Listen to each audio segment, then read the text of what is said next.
ഇന്നത്തെ വീഡിയോ ഒരു cauliflower fry ചെയ്യുന്ന വീഡിയോ ആണ്. ഇതൊരു കാറ്ററിങ്ങിന് വേണ്ടിയിട്ട് കിട്ടിയിട്ടുണ്ടായിരുന്ന ഓർഡറാണ് കേട്ടോ. അപ്പോൾ ആദ്യം എടുത്തിട്ടുള്ളത് കോൺഫ്ലവർ ആണ്. അതിലേക്ക് മഞ്ഞൾപ്പൊടിയും അതുപോലെ കാശ്മീരി ചില്ലി പൗഡറും ചേർത്ത് കൊടുക്കുന്നുണ്ട്. അതിനുശേഷം ആവശ്യത്തിനുള്ള ഉപ്പിട്ട് കൊടുത്തിട്ട് കൈ വെച്ചിട്ട് നന്നായിട്ട് മിക്സ് ചെയ്തെടുക്കുക. ഒരിത്തിരി പോലും വെള്ളം ചേർക്കാതെയാണ് ഇത് മിക്സ് ചെയ്തെടുക്കുന്നത്. നല്ല രീതിയിൽ കട്ടയൊക്കെ ഉടഞ്ഞു കിട്ടുന്ന പരുവത്തിൽ തന്നെ ഇത് കൈ വെച്ചിട്ട് തന്നെ മിക്സ് ചെയ്തെടുക്കണം. അങ്ങനെ ഇത് ചൂടുവെള്ളത്തിലിട്ട് വെച്ചിട്ടുണ്ടായിരുന്ന നമ്മുടെ കോളിഫ്ലവർ ആണ് കേട്ടോ. അത് വെള്ളം വാരാനായിട്ട് ഒരു സ്ട്രെയിനറിലേക്ക് ഇട്ട് കൊടുത്തിട്ടുണ്ടായിരുന്നു. അരമണിക്കൂറിന് ശേഷം നമ്മൾ അത് എടുത്തിട്ട് ഒരു പാത്രത്തിലേക്ക് ഇട്ടു. ഇതിലേക്ക് ഇഞ്ചി, പച്ചമുളക്, വെളുത്തുള്ളി, കറിവേപ്പില, മല്ലിച്ചപ്പ്, പുതിനയില ഇതെല്ലാം കൂടി സുർക്ക ചേർത്തിട്ട് അരച്ച് വെച്ചിട്ടുള്ള ഒരു മിക്സ് ഉണ്ടായിരുന്നു. ആ മിക്സാണ് ഇതിലേക്ക് ചേർത്ത് കൊടുക്കുന്നത്. ആ മിക്സ് ചേർത്ത് കഴിഞ്ഞതിന് ശേഷം നമ്മൾ നേരത്തെ മിക്സ് ചെയ്ത് വെച്ചിട്ടുള്ള പൊടിയാളുണ്ടല്ലോ, ആ പൊടിയാളും കൂടി ഇതിലേക്ക് ചേർത്ത് കൊടുക്കുക. കുറേശ്ശെയായിട്ട് പൊടിയാൾ ഇട്ടിട്ട് കൈ വെച്ചിട്ട് നന്നായിട്ട് മിക്സ് ചെയ്തെടുക്കുക. വെള്ളം ചേർക്കേണ്ട ആവശ്യമില്ല. ഈ കോളിഫ്ലവറിൽ നിന്ന് തന്നെ വെള്ളം ഇറങ്ങും. അപ്പോൾ ആ ഒരു വെള്ളം മാത്രം മതിയാവും ഈ ഒരു മിക്സിന്.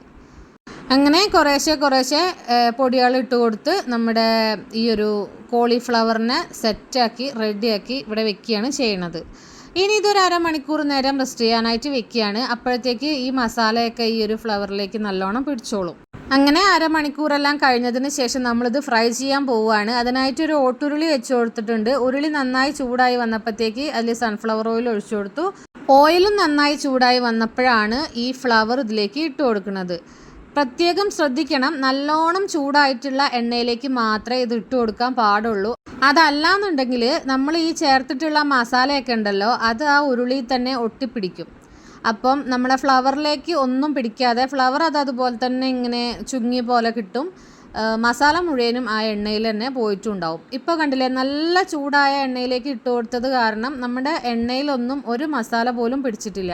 അത് മൊത്തം ആ ഒരു കോളിഫ്ലവറിൽ തന്നെ പിടിച്ചിട്ടാണ് നമുക്ക് കിട്ടിയിട്ടുള്ളത്. കണ്ടില്ലേ, നമ്മുടെ എണ്ണ നല്ല തെളിഞ്ഞ എണ്ണ ആയിട്ട് തന്നെയാണ് കിടക്കുന്നത്. അങ്ങനെ അടുത്ത ട്രിപ്പ് ഫ്ലവറും നമ്മൾ ഈ എണ്ണയിലേക്ക് ഇട്ട് കൊടുക്കുകയാണ്. ഓരോ തവണ ഫ്ലവർ ഇട്ട് കൊടുക്കുന്നതിന് മുന്നേയും എണ്ണ നന്നായിട്ട് ചൂടാവാൻ ശ്രദ്ധിക്കുക. അപ്പോൾ ഇത്രയേ ഉള്ളൂ വീഡിയോ നിങ്ങൾക്ക് ഇഷ്ടമായിട്ടുണ്ടെങ്കിൽ ലൈക്ക് ചെയ്യാനും ഷെയർ ചെയ്യാനും എൻ്റെ ചാനൽ ഒന്ന് സബ്സ്ക്രൈബ് ചെയ്ത് സപ്പോർട്ട് ചെയ്യാനും മറക്കല്ലേ. പുതിയൊരു വീഡിയോയുമായി വീണ്ടും വരാം.